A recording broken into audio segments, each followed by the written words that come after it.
লোডশেডিংয়ে জনরোষের শঙ্কায় নিরাপত্তা চেয়ে পুলিশের কাছে চিঠি। দ্রুত পরিস্থিতির উন্নতির আশা জ্বালানি প্রতিমন্ত্রীর। কারিগরি ত্রুটিতে মহেশখালীতে এলএনজি সরবরাহ কমল 63%। শিল্প কারখানার উৎপাদনে ধস। হালাল অর্থনীতি হতে পারে সম্ভাবনার অন্যতম ক্ষেত্র, বললেন বাণিজ্যমন্ত্রী। দেশকে বৈশ্বিক হাব হিসেবে গড়ে তোলার আহ্বান। আরও $5 বিলিয়ন বিনিয়োগের সম্ভাবনা মার্কিন কোম্পানিগুলোর, চায় নীতির নিশ্চয়তা ও জ্বালানি নিরাপত্তা। মেয়াদ শেষের আগেই যুদ্ধবিরতি বাড়াতে সম্মত যুক্তরাষ্ট্র ইরান। হরমুজে পণ্যবাহী জাহাজে মার্কিন ক্ষেপণাস্ত্র হামলা। স্বাগত জানাচ্ছি দ্য বিজনেস স্ট্যান্ডার্ডের নিয়মিত আয়োজন টিভিএস রাত ৮টার সংবাদে। সঙ্গে আছি তামান্না খন্দকার। দেখছিলেন সংবাদ শিরোনাম, এবার বিস্তারিত। জ্বালানি সংকটে বিদ্যুৎ উৎপাদন কমে যাওয়ায় দেশের পল্লী এলাকায় বেড়েছে লোডশেডিং। চাহিদার তুলনায় 40 থেকে 45% পর্যন্ত কম বিদ্যুৎ সরবরাহ পাওয়ায় কোথাও দিনে 10 থেকে 12 ঘন্টা পর্যন্ত বিদ্যুৎ থাকছে না। তীব্র গরমের মধ্যে দীর্ঘ লোডশেডিংয়ে ক্ষুব্ধ হয়ে কোথাও বিদ্যুৎ অফিসে হামলা ও ভাঙচুরের ঘটনা ঘটেছে, কোথাও আবার কর্মকর্তা কর্মচারীদের অবরুদ্ধ করে রাখা হয়েছে। পরিস্থিতি আরও অবনতির আশঙ্কায় দেশের 80টি পল্লী বিদ্যুৎ সমিতির অফিস, উপকেন্দ্র ও গুরুত্বপূর্ণ স্থাপনায় নিরাপত্তা জোরদারের অনুরোধ জানিয়েছে বাংলাদেশ পল্লী বিদ্যুৎ অ্যাসোসিয়েশন। এ বিষয়ে 12 আগস্ট চিঠি দেওয়া হয়েছে পুলিশ মহাপরিদর্শকের কাছে।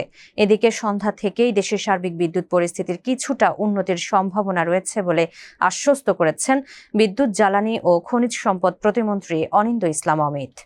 মহেশখালীর এলএনজি টার্মিনালগুলোতে কারিগরি ত্রুটি ও বৈরী আবহাওয়ায় কমে গেছে গ্যাস সরবরাহ। দুটি টার্মিনালের সম্মিলিত সক্ষমতার তুলনায় সরবরাহ কমেছে প্রায় 63%। এর প্রভাব পড়েছে চট্টগ্রামে। সেখানে গ্যাসের চাহিদার তুলনায় সরবরাহ ঘাটতি প্রায় 40%। গ্যাসের চাপ কমে যাওয়ায় নগরীর সিএনজি স্টেশনগুলোতে দীর্ঘ হচ্ছে গাড়ির সারি, ব্যাহত হচ্ছে শিল্প কারখানার উৎপাদন। পাশাপাশি পর্যাপ্ত গ্যাস না পাওয়ায় ভোগান্তিতে পড়েছেন আবাসিক গ্রাহকরাও। এক্সিলারেট এনার্জির দুটি বয়লারের একটি রক্ষণাবেক্ষণের জন্য বন্ধ থাকায় এলএনজি সরবরাহ কমেছে। মেরামত শেষে এটি চালু হলে সরবরাহ বাড়বে বলে আশা করছে পেট্রোবাংলা। অন্যদিকে সামিটের টার্মিনালে প্রতিকূল আবহাওয়ার কারণে এলএনজি বহনকারী জাহাজটি বার্থিং করতে না পারায় শুরু করা যাচ্ছে না আনলোডিং। হালাল অর্থনীতি সম্ভাবনার অন্যতম ক্ষেত্র হতে পারে বলে মন্তব্য করেছেন বাণিজ্যমন্ত্রী খন্দকার আব্দুল মুক্তাদির। 12 August Bangladesh institute of international and strategic studies আয়োজিত এক সেমিনারে প্রধান অতিথির বক্তব্যে তিনি এই মন্তব্য করেন। এ সময় বাংলাদেশকে বৈশ্বিক হালাল হাব হিসেবে গড়ে তোলার আহ্বান জানান তিনি।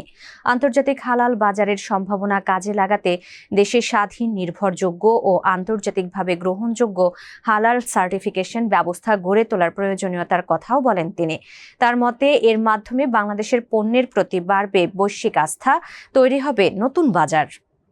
বাংলাদেশে আরও বিনিয়োগ বান্ধব ব্যবসায়িক পরিবেশ নিশ্চিত করার আহ্বান জানিয়েছেন যুক্তরাষ্ট্রের ব্যবসায়ী নেতারা। নতুন মার্কিন বিনিয়োগ আকর্ষণ এবং দুই দেশের অর্থনৈতিক সম্পর্ক আরও গভীর করার সরকারি প্রচেষ্টার মধ্যে এই আহ্বান জানান তারা। বাংলাদেশে আমেরিকান চেম্বার অব কমার্স এমচেমের নির্বাহী কমিটি 11 আগস্ট সচিবালয়ে প্রধানমন্ত্রী তারেক রহমানের সঙ্গে বৈঠক করে। এমচেম সভাপতি ও মাস্টারকার্ড বাংলাদেশের ভাইস প্রেসিডেন্ট সৈয়দ মোহাম্মদ কামাল প্রধানমন্ত্রীকে জানান, সংগঠনটির সদস্য প্রতিষ্ঠানগুলো গত কয়েক বছরে বাংলাদেশে $5 বিলিয়ন বেশি বিনিয়োগ করেছে। সরকার উপযুক্ত ও সহায়ক পরিবেশ তৈরি করতে পারলে আগামী 5 বছরে আরও $5 বিলিয়ন বিনিয়োগ সম্ভব হতে পারে।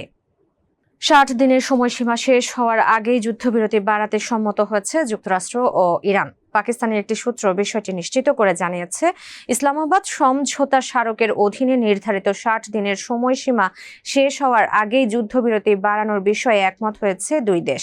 তবে যুদ্ধবিরতির মেয়াদ কতদিন বাড়ানো হবে বা এ বিষয়ে সমঝোতার অন্যান্য শর্ত কি, তা এখনও জানা যায়নি। এদিকে ইরানের বন্দরে যাওয়ার পথে মার্কিন অবরোধ অমান্য করার চেষ্টা করায় পানামার পতাকাবাহী একটি পণ্যবাহী জাহাজে হামলা চালিয়েছে যুক্তরাষ্ট্র। 11 আগস্ট ভোরে ওমান উপসাগরে জাহাজটির ইঞ্জিন কক্ষে দুটি হেলফায়ার ক্ষেপণাস্ত্র ছোড়ে মার্কিন বাহিনী। এ বিষয়ে ইরানের তাৎক্ষণিক প্রতিক্রিয়া জানা যায়নি। দর্শক, এই ছিল টিভিএস রাত ৮টার সংবাদে। এতক্ষণ সাথে থাকার জন্য ধন্যবাদ সবাইকে।